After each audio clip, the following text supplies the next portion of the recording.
So അപ്പോൾ നമ്മൾ വന്നിരിക്കുന്നത് നമ്മുടെ കഴിഞ്ഞ വർഷത്തെ 2025 നമ്മുടെ മികച്ച തിയേറ്റർ എക്സ്പീരിയൻസ് നൽകിയ സിനിമകളെ പറ്റി സംസാരിക്കുകയാണ്. ഇതിൽ നമുക്ക് മലയാളം, തമിഴ് എല്ലാ ലാംഗ്വേജും ഉണ്ട്. എല്ലാ ലാംഗ്വേജ് എന്ന് പറഞ്ഞാൽ എല്ലാ ലാംഗ്വേജിലും നമുക്ക് ഈ തിയേറ്റർ എക്സ്പീരിയൻസ് ആയിട്ട് പടങ്ങളില്ല. പക്ഷേ നമ്മൾ ഓവറോൾ പടങ്ങളെ പറ്റിയാണ് സംസാരിക്കുന്നത്. കഴിഞ്ഞ വർഷം ഞാൻ ഒറ്റയ്ക്ക് 87 പടം തിയേറ്ററിൽ കണ്ടിട്ടുണ്ട്. ഇദ്ദേഹം അത്രയും പടം കണ്ടിട്ടില്ല. എന്നാലും ഒരു മെജോറിറ്റി പടങ്ങൾ നമ്മുടെ ചാനലിൽ കിടക്കുന്ന ഡിസ്കഷൻ എത്രയൊക്കെ ഉണ്ടോ അത്രയും പടം പുള്ളി കണ്ടിട്ടുണ്ട്. തിയേറ്ററിൽ മാത്രമേ കണ്ടുള്ളൂ. അതെ, തിയേറ്ററിൽ മാത്രമേ കണ്ടുള്ളൂ. ഞാൻ എണ്ണിയിട്ടില്ല, അതുകൊണ്ട് അറിയത്തില്ല. അതെ, നീ 100 പടമെങ്കിലും കണ്ടു. അതെ, ചുമ്മാ ഇരുന്ന് കാണാമല്ലോ. അപ്പോൾ നമ്മൾ പറയാൻ പോകുന്നത് കഴിഞ്ഞ വർഷത്തെ നമ്മുടെ മികച്ച തിയേറ്റർ എക്സ്പീരിയൻസ് സിനിമകളെ പറ്റിയാണ്. 5 സിനിമകളെ പറ്റിയാണ് നമ്മൾ സംസാരിക്കാൻ പോകുന്നത്. സ്പെഷ്യൽ മെൻഷൻ ഉണ്ട് കേട്ടോ. സോ നമ്മുടെ കഴിഞ്ഞ വർഷത്തെ മികച്ച തിയേറ്റർ എക്സ്പീരിയൻസുകളിൽ 5ാമത്തെ സിനിമ അങ്ങ് ബോളിവുഡിൽ നിന്ന് വന്ന ബോളിവുഡിൻ്റെ രക്ഷകരായി മാറിയ സിനിമയാണ്. അതായത് തകർന്നു കിടന്ന ബോളിവുഡിൻ്റെ ഒരു വലിയ ആശ്വാസം ഉണ്ടാക്കിയതും ബോളിവുഡിലെ എല്ലാവരും ബോളിവുഡിനെ പറ്റി സംസാരിക്കാൻ തുടങ്ങിയതുമായിട്ടുള്ള ഒരു പടമാണ് ദുരന്തർ. അതെ അതെ, ആദിത്യദാർ 5 വർഷത്തിന് ശേഷം തിരിച്ചു വരേണ്ടി വന്നു. അതെ, പക്ഷെ അതിന്റെ വിജയം അങ്ങനെ പറയണ്ടേ, കാരണം പറഞ്ഞ് ഹിറ്റായ പടമാണല്ലോ. അല്ലാതെ ഫസ്റ്റ് ഡേ നാളെ ഇടിച്ചു കയറി പടമല്ല. അല്ല, ഫസ്റ്റ് വീക്കിലും ഇവിടെ ആലപ്പുഴയിൽ നിന്നും ഫസ്റ്റ് വീക്കിലൊക്കെ തന്നെ ഷോ കാണാൻ ചെല്ലുമ്പോൾ 10 പേര് തികച്ചു വേണമെന്ന് പറഞ്ഞു. ഇവിടെ അല്ല, അങ്ങ് നോർത്തിലും അങ്ങനെ തന്നെ ആയിരുന്നു പടം. ഒരു സെക്കൻഡ് വീക്ക് മുതൽ ആൾ കയറാൻ തുടങ്ങിയത്. ഞാനും അല്ല, പക്ഷെ അത് എനിക്ക് തോന്നുന്നു ഇവിടുത്തേനൊക്കെ ബെറ്റർ അവസ്ഥയായിരുന്നു തോന്നുന്നു. ഓൾറെഡി അവിടുത്തെ പടം അല്ലേ. പക്ഷെ നോർമലി ഇങ്ങനൊരു പടത്തിനുണ്ട് ഹൈപ്പ് ഉണ്ടല്ലോ, അതില്ലായിരുന്നു. കാരണം അതിന് തൊട്ട് മുമ്പ് ഉണ്ടായ കുറച്ച് പിന്നെ കോൺട്രവേഴ്സീസ് ഉണ്ടായിരുന്നല്ലോ. ഈ പറഞ്ഞ പോലെ മറ്റേ രൺവീർ സിംഗിന്റെ കയ്യിൽ നിന്നൊക്കെ വന്ന പറ്റിയ പ്രശ്നങ്ങളൊക്കെ ഉണ്ടാകുന്ന തോന്നുന്നു. പെട്ടെന്ന് ഒരു റിലീസിന് കുറച്ച് ദിവസം മുമ്പ് പെട്ടെന്നൊരു ഇടി വന്നു. കുറച്ചധികം കൊണ്ടു മറ്റേ നായകന്റെയും നായികയുടെ ഏജ് അങ്ങനത്തെ അത് പറഞ്ഞാൽ പെട്ടെന്നൊരു ഇടി വന്നിട്ട് അത് ഇവര് ട്രെയിലർ ഇറക്കിയപ്പോഴത്തേക്കും ഭയങ്കര ഹൈപ്പ് വന്നതാണ്. ആ ട്രെയിലറിന് ശേഷം ഈ കുറച്ച് കോൺട്രവേഴ്സീസ് കാരണം പട്ടികയിൽ താഴോട്ടൊന്ന് ഇറങ്ങിപ്പോയി. പടം റിലീസായപ്പോൾ ആ തുടക്കത്തിൽ അങ്ങനെ ഭയങ്കര ബഹളമൊന്നും ഇല്ലാതെ വന്നിട്ട് ഇപ്പോൾ അത് സ്റ്റിൽ റണ്ണിങ് ആണ് സിനിമ. 1000 crore അടിച്ചു. സോ അങ്ങനെ ബോളിവുഡിന്റെ അവിടുത്തെ ഇൻട്രസ്റ്റ് കിട്ടും ഇപ്പോഴത്തെ. ആ പടൊരു എന്താ പറയാ, ഇത് വന്നേക്കുന്നത് ഇതിന്റെ രാഷ്ട്രീയത്തിൽ മാത്രമേ ഉള്ളൂ ആളുകൾക്കൊരു വിയോജിപ്പുള്ളത്. പക്ഷെ അത് ക്രാഫ്റ്റ് മാത്രം നോക്കുവാണെങ്കിൽ ഗംഭീര ക്രാഫ്റ്റ് ഉള്ള സിനിമയാണ്. രാഷ്ട്രീയം നോക്കാൻ പാടില്ല. രാഷ്ട്രീയത്തെ സംബന്ധിച്ച് പുള്ളി ഒരു കാശ്മീരി പണ്ഡിറ്റാണല്ലോ. എന്നെ സംബന്ധിച്ച് എനിക്ക് തിയേറ്ററിൽ എക്സ്പീരിയൻസ് അതല്ല ഞാൻ പറയുന്നത്, സിനിമയുടെ അവസ്ഥയാണ്, നമ്മുടെ അഭിപ്രായമല്ല. സിനിമ അതുകൊണ്ടാണ് ഈ പറയുന്നതിൽ 2 അഭിപ്രായം വന്നത്. സോ നമ്മുടെ ലിസ്റ്റിലെ 4ാമത്തെ സിനിമ എന്ന് പറയുന്നത് അങ്ങ് വിദേശത്തു നിന്നും F1, അതായത് നമ്മുടെ ബ്രാഡ് പിറ്റ് അഭിനയിച്ചിരിക്കുന്ന F1 ആണ് നമ്മുടെ 4ാമത്തെ മികച്ച. കുറച്ച് കാലമായിട്ട് ഈ ഹോളിവുഡ് സിനിമകൾ നമ്മളെ എക്സൈറ്റ് ചെയ്യിക്കുന്നില്ല. അതായത് സംഭവം എന്ന് വെച്ചാൽ അവരുടെ ഒന്നിൽ അവരുടെ ഏതെങ്കിലും പടത്തിൽ റീബൂട്ടോ സീക്വലോ അല്ലെങ്കിൽ അവരുടെ യൂണിവേഴ്സ് ഇങ്ങനെ പിന്തുടർന്ന് പോകുന്ന പരിപാടിയൊക്കെ ആയിട്ട് അങ്ങനെ അങ്ങ് പോവാണ്. അവിടെ ഇങ്ങനെ ഭയങ്കര ഇൻട്രസ്റ്റിംഗ് ആയിട്ടുള്ള സിനിമകൾ ഉണ്ടാകുന്നതിന് വളരെ കുറവാണ്. ഉണ്ടാകുന്ന സിനിമകൾ നമ്മളിലേക്ക് റീച്ച് ചെയ്യുന്നില്ല, തിയേറ്ററിലേക്ക് എത്തുന്നില്ല. കാര്യം മറ്റേ ചെറിയ പടങ്ങൾ, A24 പടങ്ങളൊക്കെ ഒരുപാട് നല്ല പടങ്ങളുണ്ട്. പക്ഷെ അതൊന്നും നമ്മളുടെ തിയേറ്ററിലേക്ക് എത്തുന്നില്ല ഒരുപാട്. പിന്നെ ചില നമ്മൾ ഒരുപാട് പോയി കാണേണ്ടതുകൊണ്ടുള്ള കുറച്ച് ഇവിടെ റിലീസ് ഇല്ലാത്തതുകൊണ്ടും നമുക്ക് മിസ്സായി പോകുന്ന ചില പടങ്ങളുണ്ട്. സോ നമ്മൾ തിയേറ്ററിൽ കണ്ട കഴിഞ്ഞ വർഷത്തെ ഇംഗ്ലീഷ് പടങ്ങളിൽ ഏറ്റവും ബെസ്റ്റ് തിയേറ്റർ എക്സ്പീരിയൻസ് നൽകിയ പടമായിരുന്നു F1. ഞാൻ 4 days കണ്ടതാണ്. ഞാൻ ഫസ്റ്റ് ഡേ വർഷോ ഇവിടെ തന്നെ ഒരു തിയേറ്ററിൽ കണ്ടതാണ്. സ്റ്റിൽ അത് ഭയങ്കര കിടിലൻ ഒരു എക്സ്പീരിയൻസ് ആയിരുന്നു സിനിമ. നല്ലൊരു ഫൺ, ഒരു പക്കാ ഒരു കൊമേഴ്ഷ്യൽ പടം. അതായത് നമ്മുടെ ഒരു ഇന്ത്യൻ ഫ്ലേവർ ഉള്ള ഇന്ത്യൻ സിനിമകളുടെ ഒരു ഫ്ലേവർ ഉള്ള ഒരു കൊമേഴ്ഷ്യൽ പടം പോലത്തെ സാധനമായിരുന്നു. അതെ, ഇതിനു മുമ്പ് പുള്ളി ചെയ്ത പടവും സിമിലർ ഒരു പാറ്റേൺ ആണ്. ടോപ്പ് ഗൺ മാവറിക്കും അങ്ങനെ തന്നെ. അതും ഈ പറയുന്ന പോലെ ഞാൻ 4 days കണ്ടതാണ്. നല്ല ടോപ്പ് ഗൺ ഞാൻ 4 days കണ്ട. എൻ്റെ 4DX എക്സ്പീരിയൻസിലെ ഏറ്റവും മികച്ച എക്സ്പീരിയൻസ്. സോ ഇത് F1 4 days കാണാൻ പറ്റിയില്ല. കണ്ടിരുന്നെങ്കിൽ ഒരുപക്ഷെ അങ്ങനെയാവും തോന്നുന്നു. ആ വണ്ടിയിൽ പോകുന്നത് നീ അറിയും. സോ നമ്മുടെ ലിസ്റ്റിലെ 3ാമത്തെ സിനിമ അത് നമ്മുടെ മലയാളത്തിൽ നിന്നാണ് DS ഇറി. ഇത് നമ്മൾ ആക്ച്വലി നമ്മുടെ 10 ഇൻട്രസ്റ്റിംഗ് സിനിമകൾ പറഞ്ഞ കൂട്ടത്തിൽ ലിസ്റ്റിലുള്ള പടമാണ്.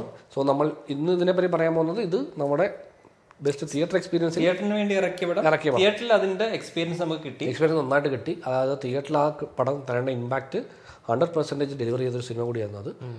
അതിൽ കാര്യം ഇങ്ങനെ വളരെയധികം ലൗഡായിട്ടുള്ള എന്താ പറയുക, അങ്ങനെ ജംസ്കേഴ്സോ അല്ലെങ്കിൽ ഇങ്ങനെ പ്രേതം വന്ന് നമ്മളെ ഇങ്ങനെ പേടിപ്പിക്കുന്ന പരിപാടിയൊന്നും അല്ലാതെ സൈലൻസും സൗണ്ട് ഡിസൈനും കൊണ്ട് ആ സിനിമ നമുക്ക് തന്ന ഒരു ഈറി ഫീലുണ്ട്.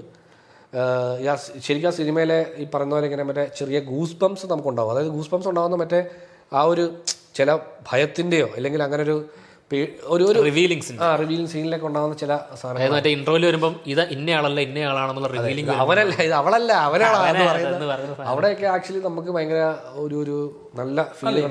ശ്രദ്ധിച്ചു നോക്കിയാൽ അങ്ങനെ ഭയങ്കര സ്റ്റോറി ലൈൻ ഒന്നുമില്ല. പക്ഷെ ഇതിങ്ങനെ മിനിമൽ പരിപാടി വെച്ച് ബേസിക് ഐറ്റത്തിനകത്ത് കുറച്ച് സംഭവങ്ങളുണ്ടോ ക്രാഫ്റ്റ് വെച്ച് വളരെ, എസ്പെഷ്യലി സെക്കൻഡ് ഹാഫിൽ മറ്റേ ഇതിന്റെ സംഭവങ്ങളുണ്ടല്ലോ, സ്റ്റോറി, പ്രയത്തിലെ സ്റ്റോറിയാണ്, അതൊക്കെ ഭയങ്കര ഇൻട്രസ്റ്റിംഗ് ആയിട്ട് കൊണ്ടുവന്നു. വെറൈറ്റി ആയിരുന്നു മറ്റുള്ള പടങ്ങളിൽ നിന്ന്. അതെ, സ്ഥിരം പടങ്ങളിലുള്ള വരുന്ന കഥകളിൽ നിന്ന് കുറച്ച് വ്യത്യസ്തമായിട്ടുള്ള പരിപാടികളൊക്കെ ഉണ്ടായിരുന്നു അതിനകത്ത്. അതെ. പിന്നെ നമുക്ക് ഒരു കുഞ്ഞ് ഏജന്റ് ടീനെയൊക്കെ കിട്ടിയല്ലോ, എൽസമ്മ എന്ന ആൺകുട്ടി. എൽസമ്മയായിട്ട് അഭിനയിച്ച പുള്ളിക്കാരിയുടെ പെർഫോമൻസ് ഒക്കെ അടിപൊളിയായിരുന്നു. പിന്നെ നമ്മുടെ പോറ്റിയായിട്ട് അഭിനയിച്ച അദ്ദേഹം, അവരുടെയൊക്കെ പെർഫോമൻസ് എല്ലാം പിന്നെ ഈ പറയുന്ന യൂണിവേഴ്സ് കണക്ഷൻ പോലത്തെ. അതെ.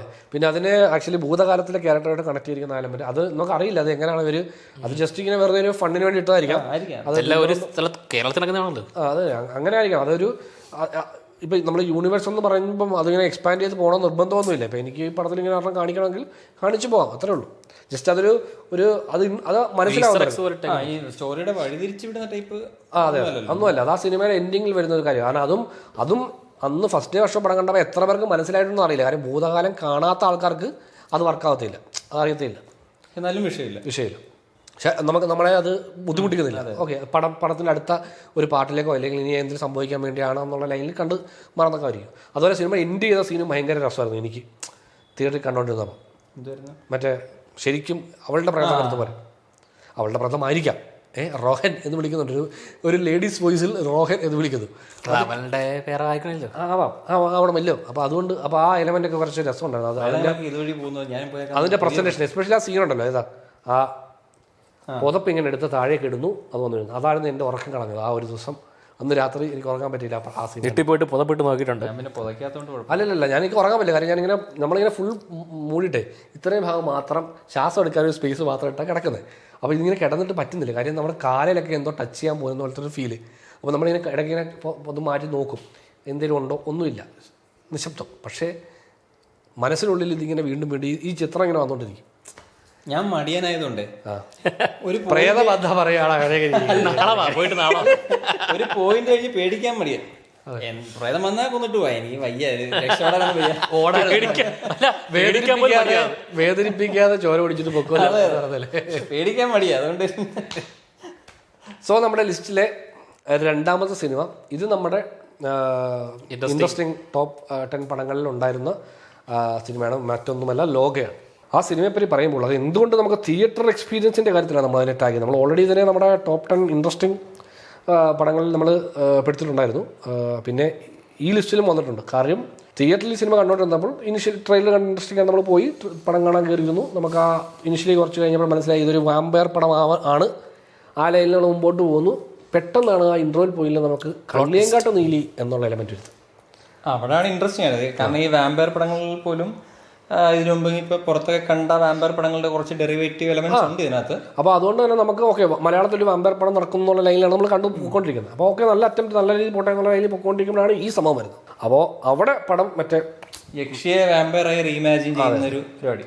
അത് കള്ളിയും കാട്ടുന്നില്ല. നമുക്ക് എല്ലാവർക്കും അറിയാം, നമ്മളെല്ലാവരും കേട്ട ആ ഒരു ക്യാരക്ടറിനെയാണ് നമ്മൾ ഇവിടെ ഇങ്ങനെ അതെ ഇങ്ങനെ വേർഷനിൽ കാണുന്നത്. അപ്പോൾ അത് ഭയങ്കര എക്സൈറ്റിംഗ് ആയി. പിന്നീട് ആ പടം അങ്ങോട്ട് ആ എക്സൈറ്റ്മെന്റ് പിന്നെ പടത്തിൽ അങ്ങോട്ട് എനിക്ക് പിന്നെ ഡ്രോപ്പ് ആവത്തില്ല. കാര്യം ഞാൻ ആ ഹൈയിലിരിക്കുക. ഓക്കെ, പിന്നെ പടത്തിൽ പിന്നെ പടത്തിലെല്ലാം പ്ലസ് ആണ് എനിക്ക്. അങ്ങനെ അങ്ങ് പോയി. ഞാൻ സുകന്യ കടമറ്റത്ത് കത്തനല്ല, സുകന്യയുടെ കാര്യമാണ് പുള്ളി പറഞ്ഞത്. മറ്റേ കള്ളിയങ്കാട്ട് നിലയിൽ എയറിൽ പറക്കുന്ന ഒരു വീഡിയോ ഉണ്ട്, ഓർമ്മയുണ്ടേ? അതെ. സോ അപ്പം അങ്ങനെയാണ് ലോകം നമുക്ക് തിയേറ്ററിൽ ഭയങ്കര ഒരു നല്ല ഹൈ തന്നു. പിന്നീട് ആ ഒരു യൂണിവേഴ്സ് ബിൽഡ് ചെയ്ത് അത് അടുത്തടുത്ത സിനിമകളിലൂടെ നമുക്കൊരു വലിയ യൂണിവേഴ്സ് കിട്ടുമെന്നുള്ള പ്രതീക്ഷയിൽ നമ്മൾ ഇരിക്കുകയാണ്.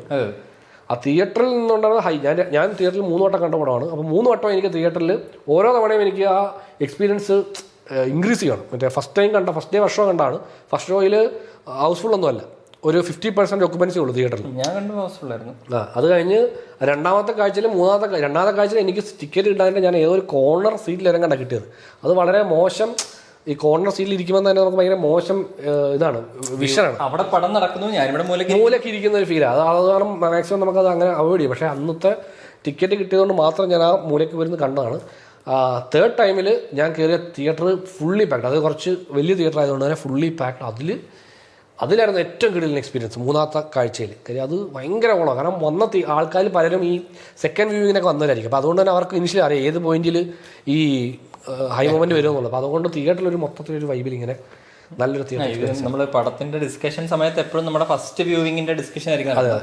ഞാൻ ഈ പറയുന്ന പോലെ ഫസ്റ്റ് വ്യൂവിങ്ങിൽ തിയേറ്റർ എക്സ്പീരിയൻസ് മോശമായിട്ട് സെക്കൻഡ് വ്യൂവിങ്ങിൽ പോയി കണ്ടിട്ടാണ് എനിക്ക് കുറച്ചുകൂടെ വർക്കായത്. അതെ, കാരണം പുള്ളി കണ്ട തിയേറ്ററിൽ സൗണ്ടും പരിപാടിയൊക്കെ വളരെ കുറവായിട്ട് ഞാനിങ്ങനെ ചേട്ടാ ഈ സീനിൽ ഭയങ്കര ബാക്ക്ഗ്രൗണ്ട് സ്കോർ, അത്രയും ബാക്ക്ഗ്രൗണ്ട് സ്കോർ ഒക്കെ ഉണ്ടായിരുന്നു എന്ന് ചോദിച്ച ആളാണ്. അത്രയ്ക്ക് ഹൈ ഉള്ളതൊക്കെ ഉണ്ടോ എന്ന് ഞാൻ ചോദിച്ചപ്പം. അപ്പോൾ നമ്മുടെ രണ്ടാമത്തെ സിനിമ ലോകയാണ്.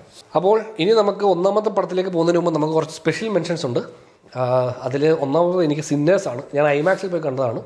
അപ്പോൾ സിന്നേഴ്സിൻ്റെ ഐമാക്സ് എക്സ്പീരിയൻസ് അടിപൊളിയായിരുന്നു. എസ്പെഷ്യലി ആ ഒരു സോങ് സീക്വൻസ് അത് ഭയങ്കര രസമായിരുന്നു തിയേറ്ററിൽ കാണാൻ. അപ്പോൾ ആ പടം ഫുള്ളി ഐമാക്സ് അല്ല. അപ്പോൾ ആ പടത്തിന് ഇടയ്ക്ക് ആസ്പെക്ട് റേഷ്യോ ചേഞ്ച് ആവും. അതായത് സ്കോപ്പ് റേഷ്യോയിലാണ് പടം ഓടുന്നത്. എന്നിട്ട് ഇടയ്ക്കിടയ്ക്ക് അത് ഫുള്ളി ഐമാക്സ് ഷൂട്ട് ചെയ്ത് ഇറങ്ങാൻ പോകുന്നേ ഉള്ളൂ. അതെ. അപ്പോൾ ആ സിനിമയുടെ തിയേറ്റർ എക്സ്പീരിയൻസും നല്ലതായിരുന്നു.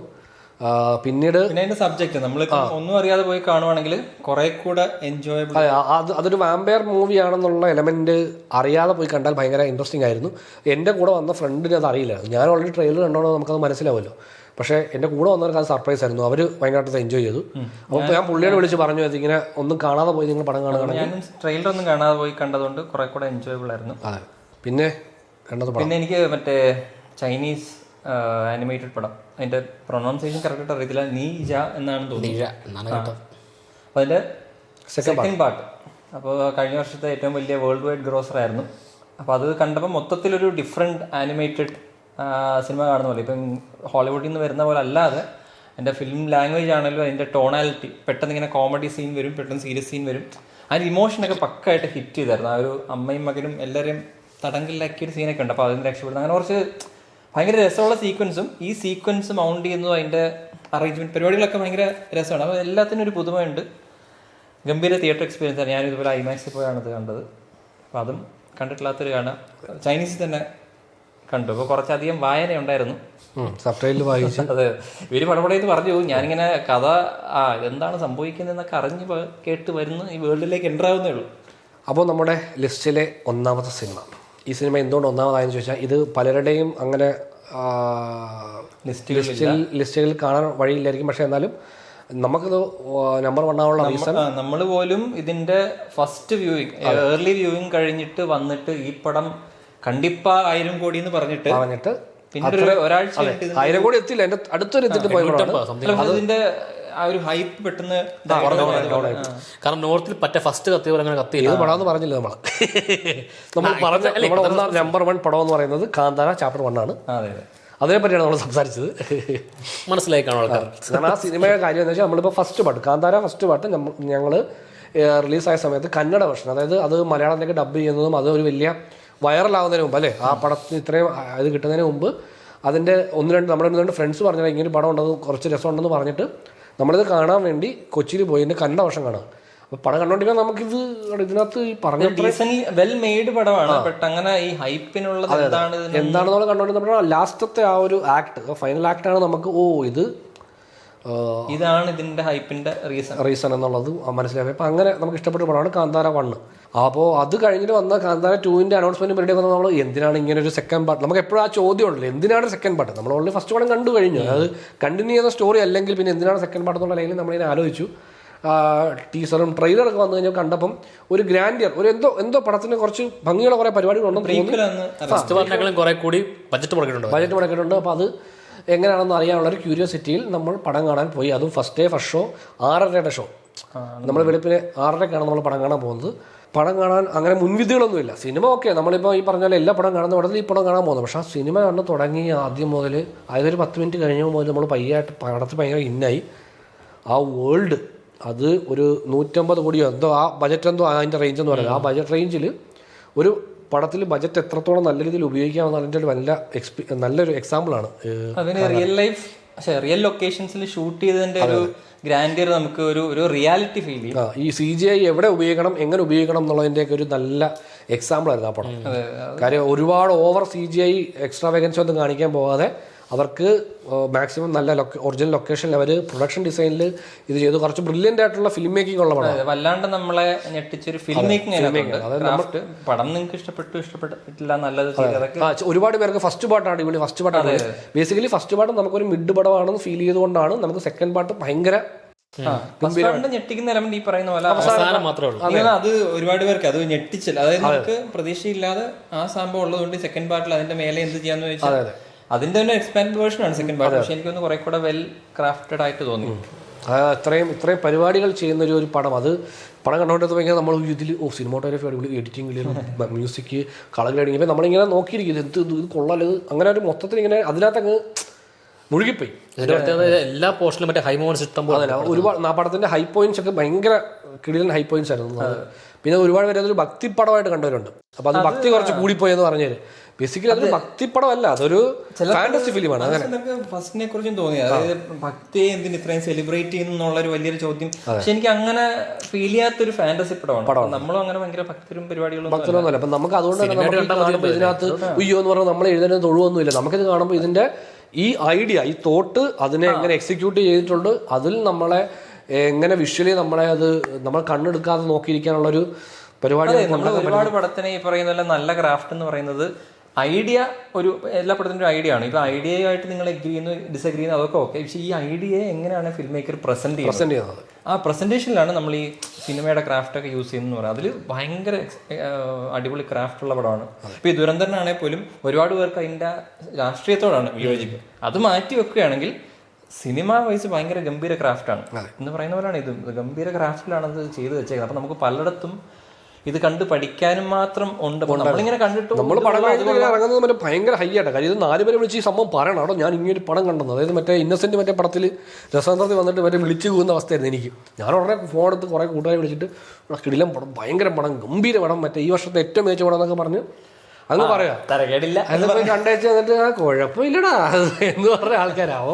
അപ്പോൾ നമുക്ക് കുറച്ച് വിഷമം വരും. എന്നാലും അത് നമ്മുടെ റിവ്യൂ നമ്മുടെ ഡിസ്കഷൻ കഴിഞ്ഞതിന് ശേഷം ആൾക്കാർ പലരുടെ റിവ്യൂവിൽ ഇങ്ങനെ കാന്താര 1ന്റെ അത്ര വന്നില്ല എന്ന് പറഞ്ഞാൽ നമ്മൾ അപ്പോൾ എന്താണ് ഓഡിയൻസിന്റെ അവരെന്താണ് നമുക്ക് വർക്കാവാതെ പോയത്. ആക്ച്വലി എനിക്ക് പേഴ്സണലി വർക്കാവാതെ പോയൊരു എലമെന്റ് ഞാൻ മലയാളം കണ്ടുകൊണ്ട് ഡബിങ് എനിക്ക് വർക്കായില്ല. അത് അത് ഒരു കോമൺ ഫാക്ടറാണ്. പക്ഷെ അത് മാറ്റി വെക്കുവാണെങ്കിൽ ഈ പറയുന്ന പിന്നെ പടത്തിലെ കുറച്ച് കോമഡി സീക്വൻസ് ഒക്കെ നമുക്ക് അതൊക്കെ അവോയ്ഡ് ചെയ്ത് പടത്തിന്റെ ആ ജോണറിൽ നിൽക്കുമ്പോഴത്തേക്കും മെയിൻ സാധനത്തിലേക്ക് കുറച്ചുകൂടെ എളുപ്പം വരാനും തോന്നി. കാരണം ഈ കോമഡി സെക്ഷൻസ് ഇങ്ങനെ കുറച്ചിങ്ങനെ ചുറ്റും കിടന്ന് കളിക്കും. അപ്പൊ അത് നമുക്ക് ഇങ്ങനെ അത് കാരണം അത് നമ്മൾ മലയാളം ഡബും കൂടെ കാണുമ്പോൾ നമുക്ക് കുറച്ചുകൂടി ഇറിറ്റേഷൻ ആവും. എന്തെങ്കിലും കന്നഡയാണെങ്കിൽ നമ്മൾ പിന്നെയും കുറച്ചുകൂടെ ചിലപ്പോൾ നമ്മളത് അത് പോട്ടെ എന്നുള്ള ലൈനിൽ ചിലപ്പോൾ ഇഗ്നോർ ചെയ്ത് വിടുന്ന കാര്യം. അത് മനസ്സിലായില്ല, സബ്ടൈറ്റിൽ വായിക്കണ്ടെന്നെങ്കിലും വിചാരിച്ചു. അപ്പോൾ നമ്മുടെ ഈ കഴിഞ്ഞ വർഷത്തെ 2025 ഏറ്റവും മികച്ച തിയേറ്റർ എക്സ്പീരിയൻസ് കാന്താര ചാപ്റ്റർ 1 ആണ്. അതെ. അപ്പം നിങ്ങൾക്ക് നിങ്ങളുടെ theatre experience, best theatre experience ഏതാണെന്നുള്ളത് നമ്മുടെ കമൻറ്റിൽ പറയൂ. പിന്നെ വീഡിയോ ലൈക്ക് ചെയ്യാതെ കാണുന്നവർ ലൈക്ക് ചെയ്യുക. പിന്നെ നിങ്ങൾ കമൻറ്റ് ചെയ്യണം കേട്ടോ. എല്ലാവരും എന്തെങ്കിലും കമൻറ്റ് ചെയ്യും. നിങ്ങൾ സബ്സ്ക്രൈബ് മറക്കാതെ സബ്സ്ക്രൈബ് ചെയ്യണം. നമുക്ക് ഈ വർഷം 5000 സബ്സ്ക്രൈബേഴ്സ് വേണം. അതാണ് ഞങ്ങളുടെ ഈ വർഷത്തെ ഗോൾ. 5000. നമ്മളിപ്പം 3000 സംതിങ്ങിൽ കിടക്കുക. അതായത് നമുക്ക് 15 പേരെ കൂടെ കിട്ടിയാൽ നമുക്ക് 4000 കൂടെ കിട്ടിയാൽ നമുക്കൊരു 4000 അടിക്കാം. അവിടുന്ന് പിന്നെ ഒരു 1000 സബ്സ്ക്രൈബേഴ്സ് ആണ് നമ്മൾ ഈ വർഷം എയിം ചെയ്തത്. 10,000 ഒക്കെ എത്തിച്ചാൽ വലിയ ഉപകാരം അല്ലേ? ആർക്ക് വലിയ ഉപകാരം. പിന്നെ ഈ പടങ്ങളുടെയൊക്കെ ഡീറ്റെയിൽ ഡിസ്കഷൻ നമ്മുടെ ചാനലിൽ കിടപ്പുണ്ട്. താല്പര്യമുള്ളവർക്ക്, കണ്ടിട്ടില്ലാത്തവർക്ക് കാണാം. എല്ലാ പടത്തിലും ഇപ്പൊ നമ്മളെ ഈ ഇംഗ്ലീഷ് പടങ്ങളിൽ നമ്മളധികം ഡിസ്കഷനൊന്നും ഇല്ലാത്തതുകൊണ്ട് തന്നെ F1 പറ്റി നമ്മൾ സംസാരിച്ചിട്ടില്ല. അതൊരു ഗോളായിട്ട് വേണം വെക്കാം. അതായത് ഈ വർഷം കുറച്ച് ഇംഗ്ലീഷ് പടങ്ങൾ റിവ്യൂ നമ്മൾ ഡിസ്കഷൻ എടുക്കണമെന്നുണ്ട്. നമ്മൾ ഇംഗ്ലീഷ് പടങ്ങൾ ഡിസ്കഷൻ ചെയ്തിട്ടുണ്ട് നമ്മുടെ വീഡിയോക്കകത്ത്. പക്ഷെ അത് വളരെ റെയറാ. വളരെ കുറച്ച് പടങ്ങൾ ചെയ്തിട്ടുണ്ട് നമ്മൾ ബാലറിനെയൊക്കെ പറ്റി പറഞ്ഞിട്ടുണ്ട്, ആദ്യം പറഞ്ഞിട്ടുണ്ട്. അതെ. അപ്പോൾ അതുകൊണ്ട് അതിനൊരു ഓഡിയൻസ് ഇല്ലാത്തതുകൊണ്ടാണ് നമ്മൾ അധികം സംസാരിക്കാത്തത്. നമുക്കൊരു ഓഡിയൻസ് കുറച്ചുണ്ടായി. നോളന്റെ പടങ്ങളെ കുറിച്ച് പറയണമെന്നൊക്കെ പറഞ്ഞൊരു അതെ ഒരു കമന്റിൽ വന്നായിരുന്നു. അതൊക്കെ പറയണമെങ്കിൽ നമുക്ക് അത് കാണാൻ ഒരു ഓഡിയൻസ് വേണ്ടേ? 100 വ്യൂസും 150 പറയുന്നത് കേൾക്കാൻ 2 പേരെങ്കിലും ഉണ്ടാവണ്ടേ.